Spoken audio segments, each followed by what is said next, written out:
اچھا، اب یہ بات طے ہو گئی کہ مسلمان بنائیں گے. اس زمانے میں مسلمان کیسے بناتے تھے؟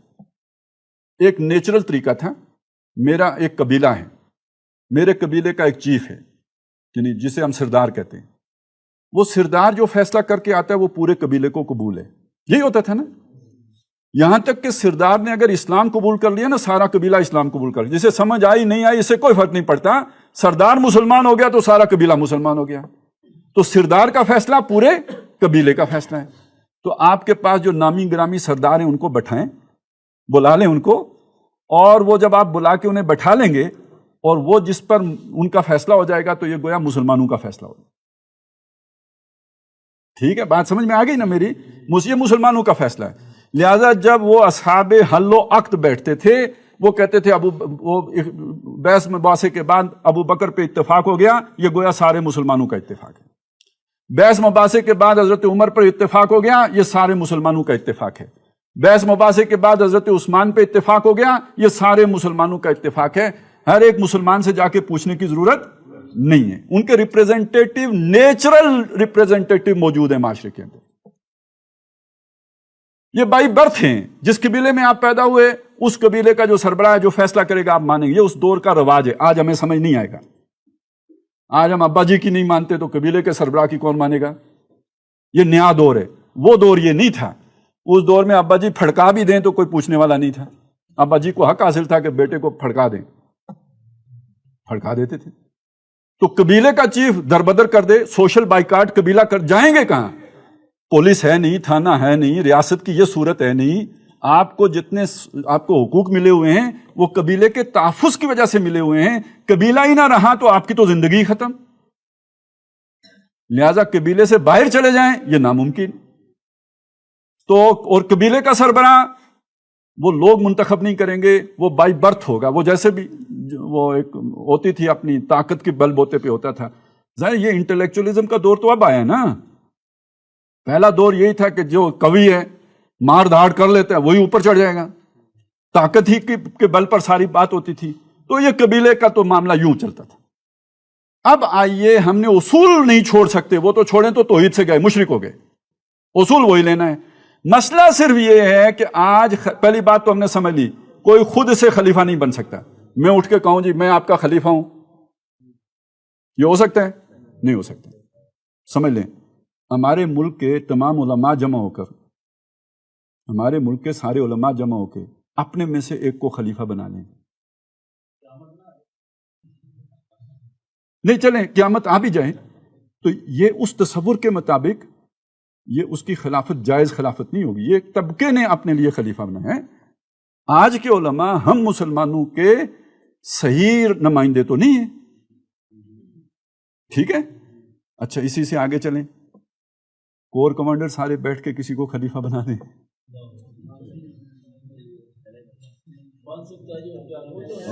بن نہیں، ایک منٹ بن تو یزید بھی گیا تھا نا.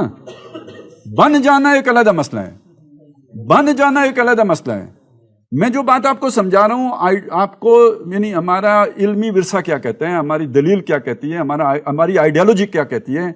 تو آیا کور کمانڈر بیٹھ کے کسی کو بنانا چاہیں تو اسلام کی اس پیریڈ کے تحت وہ جائز ہوگا؟ یہ بات سمجھ لیں، یہ سمجھانا چاہ رہا ہوں. اسی طرح کوئی اپنے بل بوتے پہ کوئی جماعت، ہم میں سے کوئی جماعت، جیسے ابھی ہمارے پڑوس میں ایک جماعت اقتدار میں آ گئی ہے، ایسے ایک جماعت اپنے زور بازو سے اقتدار میں آ جاتی ہے اور وہ سارے عوام کے اوپر اپنا ایک نمائندہ مسلط کر دیتی ہے، تو کیا یہ خلیفہ ہوگا؟ کیونکہ یہ بھی تو عوام کی نمائندہ جماعت نہیں ہے. اب ایک بات سمجھ لیجئے، ایک عبوری دور کا ہونا ایک بالکل علیحدہ بات ہے. ایک نظام سے دوسرے نظام تک جانے میں ایک برزخی دور کا آنا یہ عین عملی بات ہے. لیکن ایک یوں کہنا کہ یہ خلافت آ گئی ہے یہ غلط بات ہے، یہ غلط فہمی ہے. آپ طاغوت سے آ رہے ہیں خلافت کی طرف. درمیان میں کوئی ایسا ایرا آ سکتا ہے کہ آپ بالکل آئیڈیلسٹک نظام نہ ہو، لیکن اس ایرے کا مطلب یہ ہونا چاہیے کہ آپ آئیڈیلزم کی طرف جا رہے ہیں، آپ کا رخ اس طرف ہونا چاہیے. میں اس کی مثال آپ کے سامنے رکھتا ہوں. 1947 میں پاکستان بن گیا.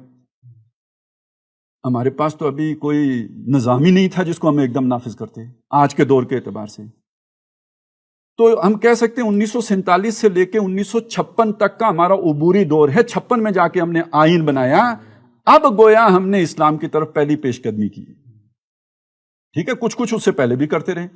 وہ تو پھر وہ آ گیا نا امریکی وائسرائے 58 میں, یا برطانوی وائسرائے جو دیسی تھا, ایوب خان, اور اس نے اس آئین کا دھڑن تخت کر دیا. وہ جتنی 9 سال میں محنت ہوئی تھی وہ ساری ضائع ہو گئی. اور پھر اس نے ایک آئین دیا, وہ ہمارا نہیں تھا, وہ بھی کہیں باہری سے آیا تھا. تو اب آپ بات سمجھ گئے, بیچ میں عبوری دور ہو سکتا ہے, وہ 2 سال کا, 3 سال کا, 5 سال کا, اور ہم یہ سمجھتے ہیں کہ وہ پڑوس میں ابھی عبوری دور ہے. انہوں نے کہا بھی یہی ہے کہ عبوری دور ہے. میں صرف ان کو سمجھا رہا ہوں جنہوں نے یہ کہا کہ وہاں خلافت آ گئی ہے. ابھی نہیں آئی ہے. ابھی اچھے لوگوں کے ہاتھ میں اقتدار آیا ہے, خلافت تو ابھی انہوں نے قائم کرنی ہے, ابھی آئی نہیں ہے. اور یہ بھی سمجھ لیں کہ مدینے میں بھی ایک دم نہیں آ گئی تھی. مدینے میں بھی آ کے آپ کو اقتدار ملا تھا. ابھی تو سورہ نور سن 5 یا 6 میں نازل ہو رہی ہے ہجری میں. اس میں ابھی وعدہ ہے, وعد اللہ الذین آمنوا منکم وعملوا الصالحات لیستخلفنہم فی الارض. سورہ فتح میں جا کے انا فتحنا لک فتحا مبینا, جو مرکزی حکومت ہے اس نے ابھی تک آپ کو تسلیم ہی نہیں کیا, تو آ کدھر گئی ہے؟ یہ تو ابھی ایک جد و جہد کا آغاز ہوا ہے, وہ ایک نئے دور میں داخل ہوئی ہے, اقتدار آپ کو مل گیا ہے, ابھی وہ نظام میچور نہیں ہوا ہے, وہ تو ہوتے ہوتے جا کے کہیں حضرت عمر کے دور میں میچور ہوا ہے. تو اب آپ آ جائیے اس چیز کی طرف کہ آج کے دور میں اس کا طریقہ کیا ہے. وہ طریقہ سمجھانے کے لیے میں آپ کو اس چیز میں ایک عملی مثال دے دیتا ہوں. زیادہ نظری باتیں ہو جائیں گی تو نیند آ جائے گی. تو آج دنیا میں تصور خلافت کی جگہ دنیا میں جو تصور ہے وہ حاکمیت کا تصور ہے. لیکن حاکمیت کا فرعونی تصور نہیں ہے, حاکمیت کا عوامی تصور ہے. ٹھیک ہے نا. اس کا مطلب کیا ہوا؟ دیکھیے بڑی عجیب اشتراک ہے. اللہ نے پہلے خلافت رکھی ہوئی تھی شخصی, داؤد خلیفہ, سلیمان خلیفہ, محمد الرسول اللہ خلیفہ.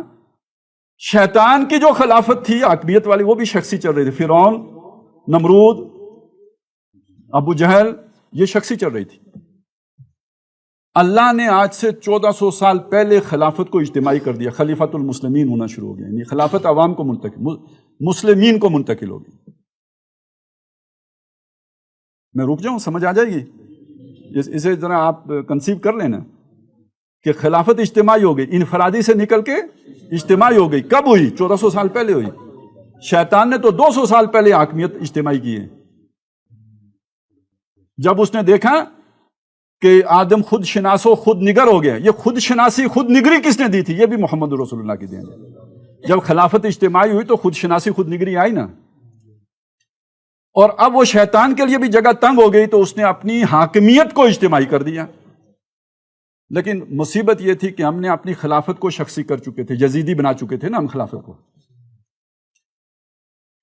ہم خلافت کو ملوکیت میں بدل کے اسے خلافت کہہ رہے تھے.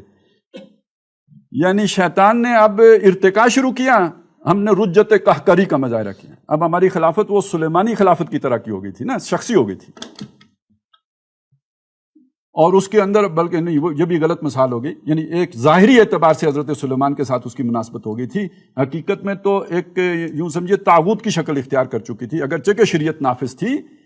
لیکن اب خلافت کا تعین جو ہے وہ عوام نہیں کریں گے, خاص خاندان کی عائلہ کرے گی. خاندان کے خاص لوگ بیٹھ کے کر لیں گے, وہ سب کو ماننا پڑے گا. گویا اصل حکومت اس خاندان کی ہے, اس خاندان کا نمائندہ ہے. اسے آپ خلیفۃ المسلمین نہ کہیں, خلیفۃ بنی امیہ کہیں. اسے آپ خلیفۃ المسلمین نہ کہیں, خلیفۃ بنی عباس کہیں, کیونکہ ان کے نمائندوں نے اس کو بنایا ہوتا ہے. وہ بھی خود نہیں بنتا تھا, اس خاندان کے نمائندے اسے بناتے تھے. ویسے یہ چلے سائٹ پہ بات نکل جائے گی, لیکن میں عرض کر دیتا ہوں, ہمارے یہاں اہل تشیع بھی بہت سے حضرات, اکثر بلکہ ان میں محدود چند ہوں گے جنہیں صحیح بات کی شاید سمجھ ہو, ان کا جو جھگڑا ہے اہل تسنن سے وہ کیا ہے؟ وہ اصل اب جو ہے حضرت حسین کا کوئی اور تھا, ان کا کوئی اور ہے. ان کا جھگڑا یہ ہے کہ یہ خاندان بنو امیہ کا حق نہیں تھا, خاندان بنو ہاشم کا حق تھا. ہماری سوچ اس سب سے مختلف ہے. نہ یہ بنو ہاشم کا حق ہے، نہ بنو امیہ کا حق ہے، نہ بنو عباس کا حق ہے، یہ عامۃ المسلمین کا حق ہے. کلیئرٹی ہونی چاہیے اس چیز. اب آج کے دور میں ہم اگر خلافت واپس لے کے آنا چاہیں تو کیسے لائیں گے؟ آج عوام کے نمائندے کون ہیں؟ عباسی آج بھی ہیں، چودھری بھی ہیں، آرائی بھی ہیں، لیکن اب کوئی ٹرائبل چیف نہیں ہے جس کی سب مانتے ہوں.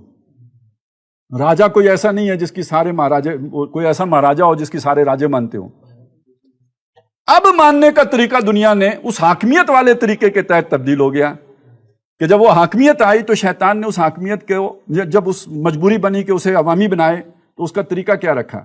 ویسے تو حاکم انہوں نے کہا عوام حاکمیت حاصل ہو گئی، لیکن سب لوگ مل کے تو حکمران تو نہیں بن سکتے نا.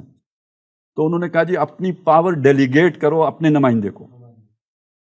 یہ ووٹ کی پرچی، اسے کہتے ہیں یہ مشورہ نہیں ہے، یہ پاور ڈیلیگیشن ہے کہ میرا جو حق کے حکمرانی ہے اس حق کے حکمرانی کو میں اپنے نمائندے کے حق میں سرنڈر کرتا ہوں. چلیں یہ بھی اچھی بات آ گئی. اب وہ جا کے بدماشی کرے گا تو اس بدماشی میں شریک ہوں.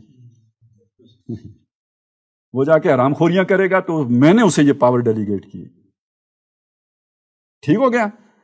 یہ تصور ہے. اللہ نے اس امت مسلمہ کو خلافت عطا کی، ہر فرد خلیفہ ہے.